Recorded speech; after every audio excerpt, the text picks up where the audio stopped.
Hello everyone, and welcome to another ASMR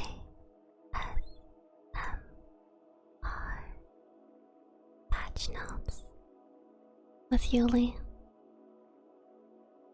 Today we're going to take a look at the League of Legends patch 11.18, which is the first of two worlds focused patches with lots and lots of champion changes, item and rune adjustments, and the new pentakill skin line. The first champion to receive a change is Aphelios, who has been appearing more in pro play because of his consistent early game. He's getting his base AD nerfed to make it harder for him to get his first item and to scale. Ashe's early game was too oppressive, and her W, Polly, is receiving a cooldown increase in the early stages of the game. Camille is too safe in lane for the amount of scaling she has. Therefore, she's getting a higher cooldown on her shield to give opponents more room to punish her. Everyone should admire Draven.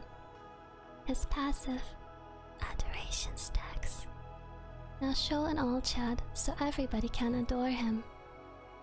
His ultimate, Whirling Death, now executes if the enemy's health is equal to or lower to Draven's Adoration Stacks. Dr. Mundo has been countered too hard by anti-heal, and to combat this, the adjustments to his R maximum dosage. His ultimate now grants bonus HP on cast and lower healing over time instead of healing for missing health. The immediate health gained ignores grievous wounds, but healing over time is still affected. Riot wants to juice up his jungle potential by increasing his Q, Infected Bonesaw, maximum damage to monsters.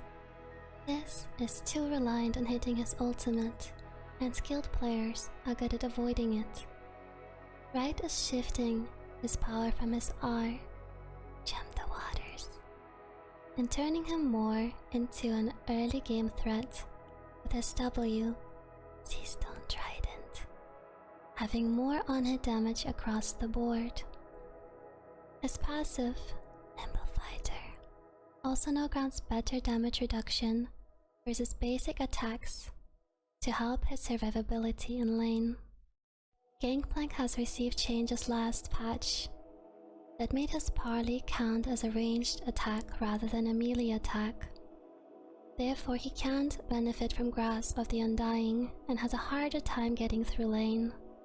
To help him survive, he's getting his base health and health growth buffed a little bit this patch. Jace is getting his bonus movement speed duration on his passive, Hextech Capacitor, lowered to turn down his ability to outrun ganks and quickly travel them up. Jinx's mana cost on her Q, Switcheroo, was reduced to help her with more pushing power and a better early game. Kai'Sa is a typical hyper carry that we rarely see in the current fully focused meta. Riot is buffing her scaling capability by lowering the cooldown on her E, Supercharge. When Kalista combos her ultimate, Fate's Call, with a melee support, it almost guarantees to kill their opponent in a CC chain. To allow for more counterplay, her ultimate's knockup duration was lowered. The 11.16 changes left Karma feeling a little weak. She's getting buffs to her base armor and the base shield of her E, Inspire, to help her out a little bit. AD Kog'Maw is in a good spot, but AP Cog needs a little love. To make him a viable pick mid, Riot is buffing his wave clear and poke by giving his E Void Ooze higher AP scalings. Lee Sin was 100% pick or ban in LCK during patch 11.16. To make some room for other junglers to shine during Worlds, he's getting his base attack nerfed. Lilia is a strong pick in top lane, and because of that it is hard to buff her in the jungle. This patch, her passive heals much more against large monsters, but her base health regen and health growth has been hit hard. This way, her early sustain is very conditional on hitting jungle monsters, which makes her a risky pick in aggressive lanes, but doesn't hurt her in the jungle. Also, her Q's Blooming Blows passive stacks duration is up, and her E's Swirl Seed cooldown is up as well. Miss Fortune's ultimate, Bullet Time, has now more waves of bullets. Morgana has been less popular in pro and average play, and is now getting more access to her E, Black Shield, by having its cooldown lowered by 2 seconds at all ranks. Riot is reintroducing Qiyana to the jungle by increasing her base attack speed and decreasing her health regen.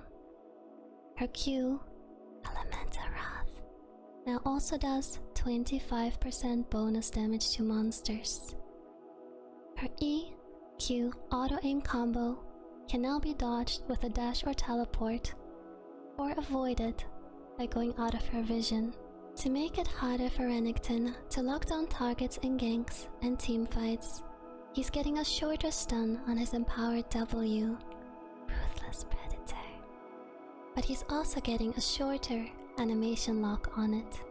Riot is reverting the nerfs on Rumble's W, Scrap Shield, and putting it back on a 6-second cooldown at all ranks.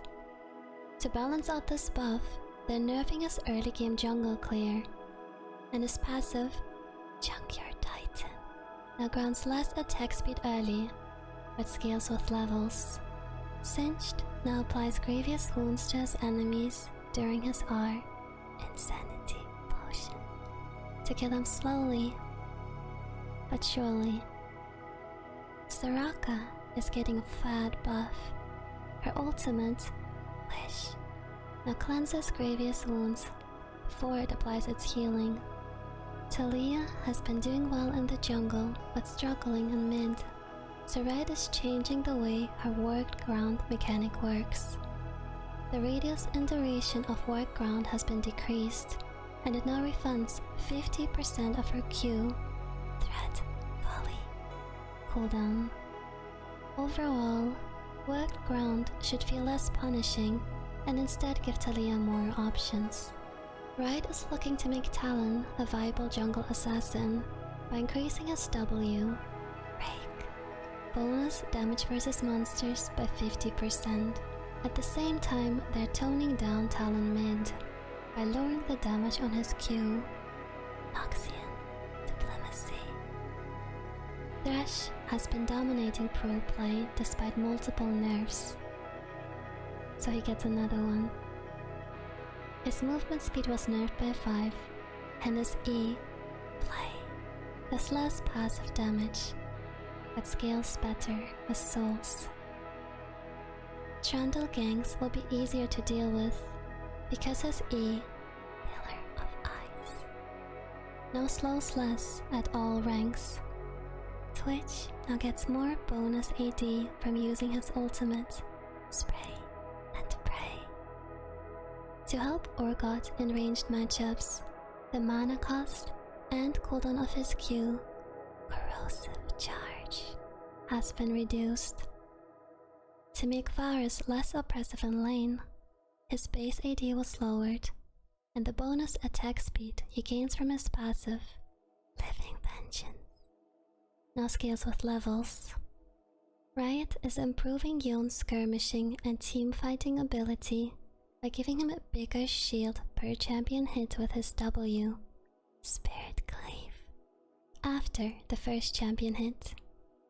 Yumi has a shorter cooldown on her passive, Pop and Block, to encourage more aggressive play. Zed's passive, Contempt for the Weak, now deals 100% bonus damage against monsters to try and introduce him to the jungle assassin squad. Zoe is getting her E, Sleepy Trouble Bubble, nerf reverted, and the cooldown is shorter at all ranks again. And now let's take a look at the item changes this patch. Ravenous and Titanic Hider's Cleave no longer activates on turrets, so you no longer get turret aggro because you accidentally cleave the champion below it when trying to split push. Umbra Glaive costs less, but also grants less lethality. And last but not least, the runes. Or I should rather say the rune, which is the Predator rune. Red is increasing its ganking power by giving it a shorter ramp up time and more maximum movement speeds for junglers that want to go vroom vroom.